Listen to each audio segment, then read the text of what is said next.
was a dream cruise to celebrate a big birthday, but it ended in a nightmare when this young woman fell overboard.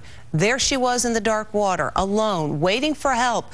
And the question today, did it take the cruise ship too long to turn around to rescue her? Megan Alexander with this harrowing tale of a woman overboard. Please, God, please. Please don't leave me out here. Few people ever fall off a cruise ship and live to tell the tale. Sarah Kirby is one of them. It's an absolute miracle. I shouldn't have survived. Last October, she embarked on a dream vacation, a Caribbean cruise to celebrate her 30th birthday aboard the Destiny, one of Carnival's luxury fun ships. We were celebrating. It was a great adventure. Sarah was staying in a stateroom with a balcony just like this one when she went over. I just remember leaning out over the railing to try to look at the ship, and the next thing I need to remember is falling. She dropped 2 stories before careening off a lifeboat and then fell another 5 stories into the ocean below. Imagine her shock. There she is, desperately trying to stay afloat as the ship sailed on. What was it like seeing the cruise ship sailing off into the distance? Panic. Pure terror. We're headed out to the middle of the ocean, near the area where Sarah went overboard, just to give you a sense of how terrifying it must have been. As night fell, I went into the dark Atlantic. I have a little bit of light coming from our camera, but Sarah had nothing.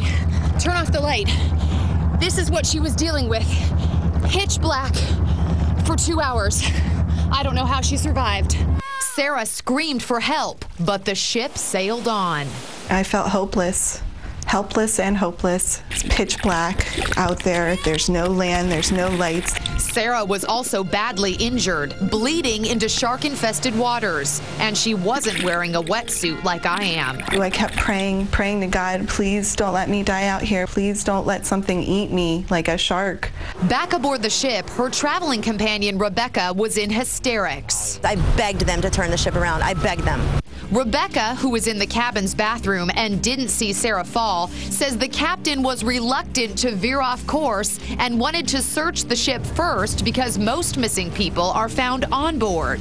Some cruise ships are equipped with infrared night vision cameras like this one made by Fleer. Welcome aboard. Be careful. Miami Captain Mark Cordiano helped us demonstrate how these high-tech cameras work. In the dark, you can't see me at all. But look, turn on the Fleer camera and you can clearly spot me even from a distance. Sarah claims if Carnival had an infrared camera on board, they could have instantly spotted her even at night. Sarah says after 90 minutes, the ship turned around. Her prayers finally answered. We hear you. We hear you. Her remarkable rescue was captured on cell phone video by several passengers as a lifeboat was lowered to pluck her from the ocean. Oh my God, go and get him. Then came this announcement from the cruise director. Folks, I have some very good news. We have found the guest. We have pulled her from the water, and we are now bringing her back on board the vessel. There she is. She's in the boat.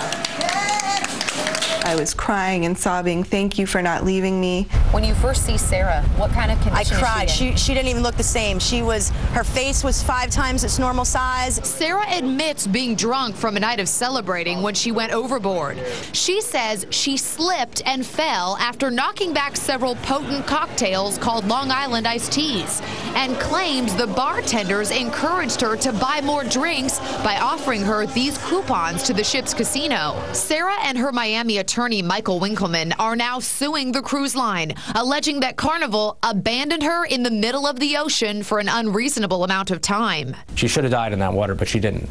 And that's what this story is about. It's not about Sarah making a bad decision. It's about Carnival making numerous bad decisions and putting her in that position. Carnival won't comment about the pending lawsuit, but says they conducted a successful search and rescue of Miss Kirby and saved her life. Carnival's probably going to say that you drank too much that night and this is your fault, not theirs.